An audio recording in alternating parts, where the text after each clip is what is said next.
Hello, this is Manesh Patel with IMTF Trade. Today is August 29. I am doing a video on earnings play.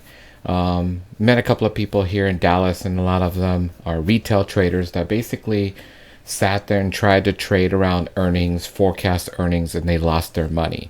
And that's kind of one of the reasons why I want to put out this video and kind of show you what it takes to sit there and start to forecast and do earnings trades.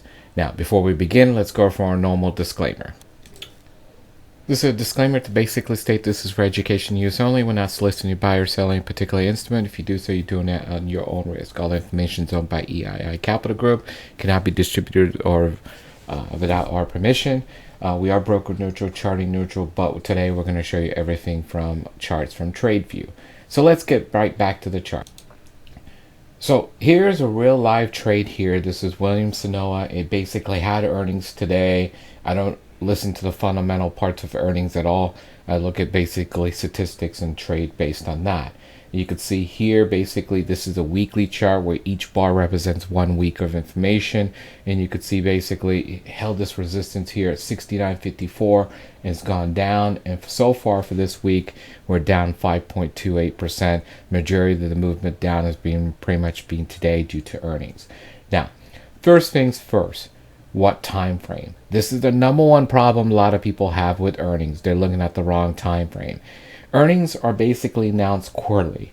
In order to sit there and effectively sit there and predict and forecast earnings, you have to be on a weekly time frame or monthly. You cannot go on any time frame lower than that. If you do, your statistics are going to be distorted. You need to sit there and look at weeklies and go from there. Okay, so this is basically a weekly chart here. We'll talk about how we look at this chart in just a moment, but basically first thing I like to do is I like to sit there and look at seasonality and see what the statistics are. So if you go to alerttrades.com, alerttrades.com, you could register for free. This is a free service that we offer. It's a mobile app and also website here. And then you go in, you log in. Once you register for free, I put in Williams-Sonama, chose August because that's what we're in, and here are my statistics here. It says I have a 73% chance of being bearish, which is good, which is what I was looking for. I want to see something above 70% or more. The other thing I'm looking for is it's got a negative 12.4 SIV. That means this basically means it's a trending month.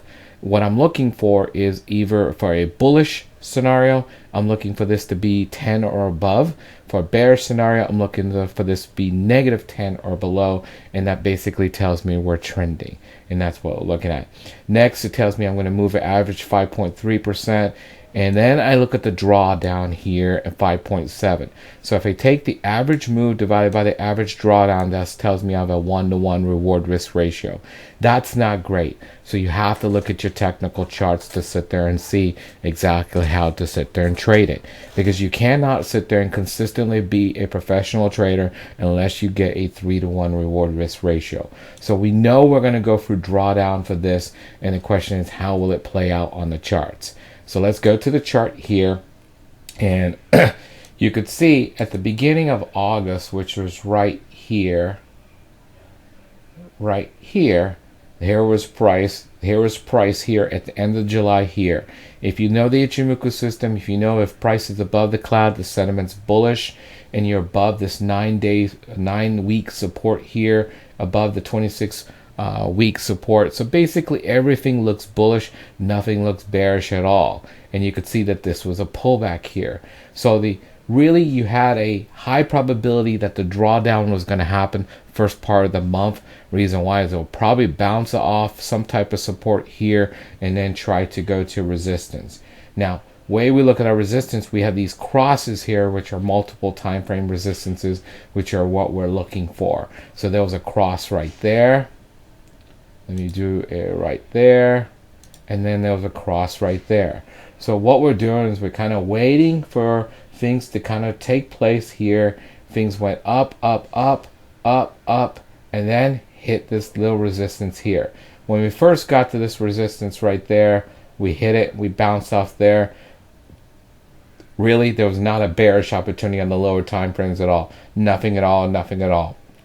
This week, at the beginning of the week, we got here to this resistance here, which is what we're looking at. Reason why is if it gets this resistance here, we know we could do our stop up to here, and that'll be a low risk scenario. And we're going to also always target this 96 week support there. Okay, so the goal is to get this multiple time frame cross, which it did, and then look for a possible trade to do it like this. Okay, now with earnings, you do have that possibility where it could gap through your resistance, your stop. So you do have that risk there. So instead of looking for a 3-to-1 reward risk ratio, you're looking for a little more than that.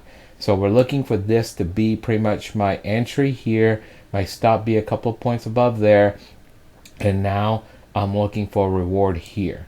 And if you look at it here, my reward risk is 760%.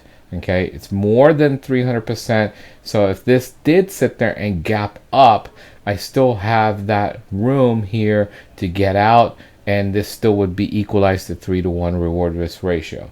Okay, and that's kind of what we're looking for. So when we're doing earnings trades, we're looking for something that's 5-to-1 or more on the reward risk. Reason why is you have that possibility of gap.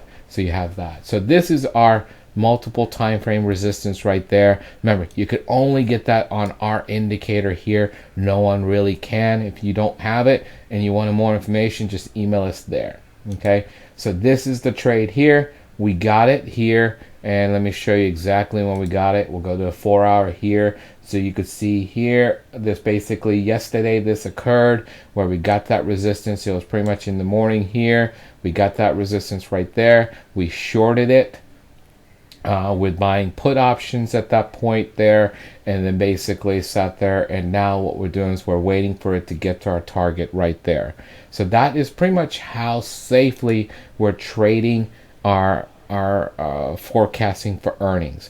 You could see it's a combination of statistics from seasonality, right? One seasonality says there's a high probability that this is going to be bullish or bearish. We're looking for that with confirmation on a technical setup, which we got here. Then we're patiently sitting there waiting for it to get to our levels, which it did right there. And then based on money management, we're keeping our reward risk really good. Remember, our goal is always to get 3-to-1 reward risk ratio, but since we're doing earnings, it has a possibility gapping 3% one side of the over our stop. This is why we're looking for a reward risk a lot higher than 5-to-1 and so forth. And you can see how this trade's playing out really well here. Okay, so if you have any questions, you can email us here at info@eiicapital.com. Have a good day, and hopefully this was clear.